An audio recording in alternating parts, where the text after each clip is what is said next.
ಸರ್ಕಾರಿ ಸೌಲಭ್ಯಗಳನ್ನು ನಿಮಗೆ ತಲುಪಿಸುವುದೇ ಜನಸ್ಪಂದನದ ಮುಖ್ಯ ಉದ್ದೇಶ. ಶಾಸಕ ಎಸ್ಎನ್ ಸುಬ್ಬಾರೆಡ್ಡಿ. ಸರ್ಕಾರಿ ಸೌಲಭ್ಯಗಳನ್ನು ನಿಮ್ಮ ಮನೆ ಬಾಗಿಲಿಗೆ ತಲುಪಿಸುವುದೇ ಜನಸ್ಪಂದನ ಕಾರ್ಯಕ್ರಮ. ಜನರು ಅನುಭವಿಸುತ್ತಿರುವ ಸಮಸ್ಯೆಗಳಿಗೆ ಪರಿಹಾರ ಕಲ್ಪಿಸುವ ನಿಟ್ಟಿನಲ್ಲಿ ಆಯೋಜಿಸಿರುವ ಜನಸ್ಪಂದನ ಕಾರ್ಯಕ್ರಮದಲ್ಲಿ ನಾಗರಿಕರು ಸಲ್ಲಿಸಿರುವ ಅರ್ಜಿಗಳಿಗೆ ಕಾನೂನಾತ್ಮಕವಾಗಿ ಪರಿಹಾರ ಕಲ್ಪಿಸಿ ಜನರ ಕೆಲಸ ಮಾಡುವುದೇ ಮುಖ್ಯ ಉದ್ದೇಶವಾಗಿದೆ ಎಂದು ಶಾಸಕ ಎಸ್ಎನ್ ಸುಬ್ಬಾರೆಡ್ಡಿ ತಿಳಿಸಿದರು.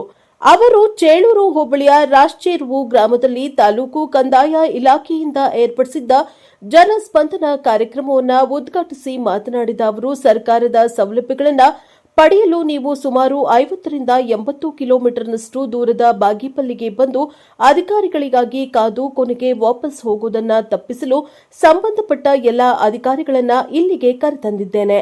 ನಿಮ್ಮ ಯಾವುದೇ ಅಹವಾಲು ಇದ್ದರೂ ಸಲ್ಲಿಸಿದರೆ 1 ತಿಂಗಳ ಒಳಗೆ ಇತ್ಯರ್ಥಪಡಿಸಲಾಗುವುದು ಎಂದರು. ಈ ಸಂದರ್ಭದಲ್ಲಿ 152 ಅರ್ಜಿಗಳನ್ನು ಸ್ವೀಕರಿಸಲಾಯಿತು. 20 ಜನರಿಗೆ ವಿವಿಧ ಪಿಂಚಣಿಗಳ ಆದೇಶ ಪತ್ರಗಳು, 102 ಹೆಲ್ತ್ ಕಾರ್ಡ್ಗಳು, ಭಾಗ್ಯಲಕ್ಷ್ಮಿ ಬಾಂಡ್ಗಳನ್ನು ವಿತರಿಸಲಾಯಿತು. ನಂತರ ಗಡ್ಡಂಪಲ್ಲಿ ಮತ್ತು ಕೋಡೂರುಪಲ್ಲಿ ಗ್ರಾಮಗಳಿಗೆ ಶುದ್ಧ ನೀರಿನ ಘಟಕಗಳ ಉದ್ಘಾಟನೆ ಕಾರ್ಯಕ್ರಮಗಳು ನಡೆದವು. ವಿಮೆ ಕಟ್ಟಿದ ರೈತಾಪಿ ಜನರಿಗೆ 1 ಶೇಂಗಾ ಮೂಟೆ ಉಚಿತವಾಗಿ 8 ಗ್ರಾಮಗಳಿಗೆ ನೀಡಿದರು. ಕಾರ್ಯಕ್ರಮದಲ್ಲಿ Chelur tahsildar Shweta, taluk panchayat EO G V Ramesh, circle inspector M Srinivas, CDPO Ramachandrappa, Chelur taluk ಆರೋಗ್ಯ ಇಲಾಖೆಯ ಟಿಎಚ್ಒ ಸತ್ಯನಾರಾಯಣ ರೆಡ್ಡಿ, ಆಡಳಿತಾಧಿಕಾರಿ ಡಾ ಸಿ ಸುಜಿತ್ ರೆಡ್ಡಿ, ತಾಲೂಕು ಪಂಚಾಯಿತಿ ಆಹಾರ ಮತ್ತು ನಾಗರಿಕ ಇಲಾಖೆಯ ಅಧಿಕಾರಿ ಪುಷ್ಪ, ಬೆಸ್ಕಾಂ ಇಲಾಖೆಯ ಅಧಿಕಾರಿ ನಾಗರಾಜ್ ಹಾಗೂ ತಾಲೂಕಾ ಮಟ್ಟದ ಅಧಿಕಾರಿಗಳು ಸೇರಿದಂತೆ ಹಲವಾರು ಮುಖಂಡರು ಹಾಜರಿದ್ದರು. Bureau report Lokesh PV, Prajapower TV, Chelur.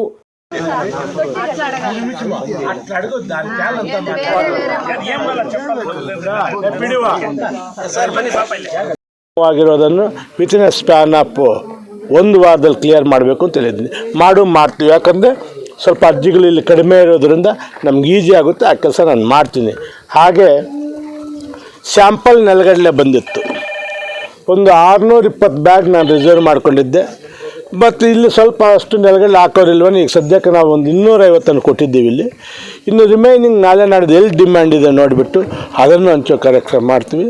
ಮತ್ತು ನಮ್ಮ ಕೊಂಡವಾರಪಲ್ಲಿಯಲ್ಲಿ ಕೊಂಡಿದ್ದೀವಿ. ಅನೇಕ ಸಮಸ್ಯೆಗಳ ಬಗ್ಗೆ ನಮ್ಮ ಗಮನ ಸೆಳೆದಿದ್ದಾರೆ.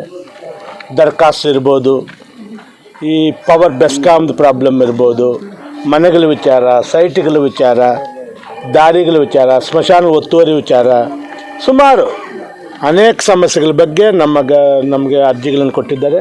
ಸ್ವೀಕರಣೆ ಮಾಡಿದ್ವಿ. ಮ್ಯಾಕ್ಸಿಮಮ್ ಕೆಲವೆಲ್ಲ ಸ್ಥಳದಲ್ಲಿ ಇತ್ಯರ್ಥನೂ ಪಡಿಸಿದ್ದೀನಿ. ಕೆಲವು ಸ್ಕಾಲರ್ಶಿಪ್ಪು, ಕೆಲವು ಓಲ್ಡ್ ಏಜ್ ಪೆನ್ಷನ್ಸ್, ಇವೆಲ್ಲ ಉಳಿದು ಕೆಲವು ಸಿವಿಲ್ ಮ್ಯಾಟರ್ ಇರುವಂಥದ್ದು ನಾನು ತಹಸೀಲ್ದಾರ್ ಸೂಚನೆ ನೀಡಿದ್ದೀನಿ. ಒಂದು 15 ದಿವಸದೊಳಗಡೆ ವರದಿ ಕೊಡಬೇಕು ಮತ್ತು ಕ್ಲಿಯರ್. ಈ ನಮ್ಮ ರಾಷ್ಟ್ರೀಯ ಗ್ರಾಮ ಪಂಚಾಯತಿ ಈ RO ಪ್ಲ್ಯಾಂಟ್ಗಳು ಬೇಕು ಅಂತ ನಾನು ಗಮನ ಸೆಳೆದಿದ್ದರು. ಅದಕ್ಕೆ ಈ 2 RO ಪ್ಲ್ಯಾಂಟ್ ಮಾಡಿದ್ದೀನಿ. ಇನ್ನು ಈ ಪಂಚಾಯತಿಯಲ್ಲಿ 4 ಹಳ್ಳಿ ಬ್ಯಾಲೆನ್ಸ್ ಇದೆ.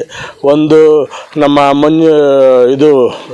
ಮುಸಲ್ಗಾನ್ಪಲ್ಲಿ, ಕುರುಬಾಂಡ್ಲಪಲ್ಲಿ ಮತ್ತು ಅರಿಗೆವಾರಗುಟ್ಟ, ಇನ್ನೊಂದು ಹಳ್ಳಿ, ಟೋಟಲ್ 4 ಹಳ್ಳಿ ಬ್ಯಾಲೆನ್ಸ್ ಇದೆ. ಅದನ್ನು ಇಷ್ಟರಲ್ಲೇ ಈಗ ನಮ್ಮ DMF ಫಂಡಲ್ಲಿ ಕೇಳಿದ್ದೀನಿ. ಈ ಗ್ರಾಮದ ಎಂಟೈರ್ ಹಳ್ಳಿಗಳಿಗೆ ಶುದ್ಧ ಕುಡಿಯುವ ನೀರು ಕೊಡೋದು ನನ್ನ ಕರ್ತವ್ಯ. ಆ ಕೆಲಸ ಮಾಡಿಕೊಡ್ತೀನಿ ಅನ್ನೋ ಮಾತು ಈಗ ಅಲ್ಲಿ ಜನರಿಗೆ ತಿಳಿಸಿದ್ದೀನಪ್ಪ. ಸರ್, ಸಚಿವ ಮಾಡ್ತಾ ಇದ್ದಾರೆ ಶಾಸಕರು,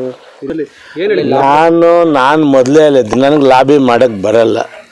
ನಾನು ಜನರ ಮಧ್ಯೆ ಒಂದು ಸಲ ಹೋಗಿ ಕೇಳಿದ್ದೀನಿ, ಒಂದು ಅವಕಾಶ ಕೊಡಿ, ನಾನು ನನ್ನ ಕ್ಷೇತ್ರವನ್ನು ಡೆವಲಪ್ಮೆಂಟ್ ಮಾಡ್ಕೋಬೋದು, ನನ್ನ ಒಂದು ಬರಪೀಡಿತ ಬಾಗೇಪಲ್ಲಿಯನ್ನು ಇನ್ನಷ್ಟು ಅಭಿವೃದ್ಧಿ ಮಾಡ್ಕೊಳ್ಳೋಕ್ಕೆ ನನಗೆ ಒಂದು ಶಕ್ತಿಶಾಲಿಯಾಗಿರ್ಬೋದು ಅಂತ ನಾನು ಕೇಳಿದ್ದೀನಿ. ಅದಕ್ಕೆ ಅವ್ರು ನೋಡೋಣ ಅನ್ನೋ ಮಾತಲ್ಲಿದ್ದಾರೆ. ಈಗ ನಾನು ಬೇರೆಯವ್ರ ಥರ ದಿನವಾಗಿ ಬಾಗಿಲಲ್ಲಿ ಕಾಯೋದು, ಇಲ್ಲಾಂದ್ರೆ ಬೇರೆ ಥರ ಲಾಬಿ ಮಾಡೋದು ನನಗೆ ಗೊತ್ತಿಲ್ಲ. ನಾನು ಆ ಕೆಲಸ ಮಾಡೋದಿಲ್ಲ. ನನ್ನ ಕ್ಷೇತ್ರನ ಕರೆಕ್ಟಾಗಿದೆ, ಅದು ಬಂದು ಆ ಕೆಲಸನ ಮಾಡಿಕೊಡ್ತೀನಿ. DK ಶಿವಕುಮಾರ್ ಅವ್ರಿಗೆ, XCM ಸಿದ್ದರಾಮಯ್ಯನವ್ರಿಗೆ ನಾನು ಅವ್ರ ಗಮನ ಸೆಳೆದಿದ್ದೀನಿ. ನನಗೂ ಈ ಸಲ ಬಾಗೇಪಲ್ಲಿಗೆ, ಜಿಲ್ಲೆಯಲ್ಲಿ ಬಾಗೇಪಲ್ಲಿ ಒಂದೇ ಸಚಿವ ವಂಚಿತರಾಗಿರುವಂಥ ಕ್ಷೇತ್ರ, ಅದಕ್ಕೊಂದು ಅವಕಾಶ ಕೊಡಿ ಅಂತ ಕೇಳಿದ್ದೀನಿ. ನೋಡೋಣ ಅನ್ನೋ ಮಾತಲ್ಲಿದ್ದಾರೆ. ನೋಡೋಣ, ನನಗೇನು ಕೊಟ್ಟರೂ ಪರವಾಗಿಲ್ಲ, ಕೊಡದೇ ಇದ್ದರೂ ಪರವಾಗಿಲ್ಲ. ನನ್ನ ಕೆಲಸ ನಾನು ಜನರ ಮಧ್ಯೆ ಇದ್ದು ಮಾಡ್ಕೊಂಡು ಹೋಗ್ತಾ ಇರ್ತೀನಿ. SIR ಬಗ್ಗೆ 96% ಫಾರಮ್ಸ್ ಕೊಟ್ಟಿದ್ದೀವಿ, ನಮ್ಗೆ ವಾಪಸ್ 23% ವಾಪಸ್ಸು ಬಂದಿದೆ. ಬೇರೆ ಕ್ಷೇತ್ರದಲ್ಲಿ ಈ ಕಲ್ಯಾಣ ಮಂಟಪಗಳಲ್ಲಿ ಗುಂಪಾಗಿ ಮಾಡೋದು ಇಲ್ಲಾಂದ್ರೆ ಮಸೀದಿಗಳಲ್ಲಿ ಮಾಡೋದು ನಾನು ಆಗ್ತಾ ಇಲ್ಲ ಅಂತ ನನ್ನ ಒಂದು ಭಾವನೆ. ಏನಾದರೂ ಮಾಹಿತಿ ತಾವು ಕೊಡಿ, ಅದು ಆಗಬಾರ್ದು, ನಿಷ್ಪಕ್ಷಪಾತವಾಗಿ ಕೆಲಸ ಆಗಬೇಕು, ಅದಕ್ಕೆ ನಾನು ಕೈ ಜೋಡಿಸ್ತೀನಿ. ಹಾಗೆ ನಾವು ಸ್ವಲ್ಪ ಇಲ್ಲಿ ತೆಲುಗು ಭಾಷೆಗಳು ಜಾಸ್ತಿ, ನಾವು ಕನ್ನಡದಲ್ಲಿ ಮಾತ್ರ ಕೆಲವು ಅರ್ಥ ಆಗಲ್ಲ. ನಾವು ಬಂದಿರೋದು ನಿಮ್ಗೆ ಅರ್ಥ ಮಾಡಿಸ್ಬೇಕು కూడా చెప్పండి. 3 సంఖ్యలు నేను 623కి రాష్ట్రానికి నేను అలోకేషన్ చెప్పించింటే 250 జనం గురించి కిందలు కానీ ఏదో ఎమ్మెల్యే మాకు సంఖ్యలు వేయాలంటే ఎట్లా మీకు ఇచ్చేది నేను చేయరు మళ్ళీ నన్ను తిట్టుకుంటాను.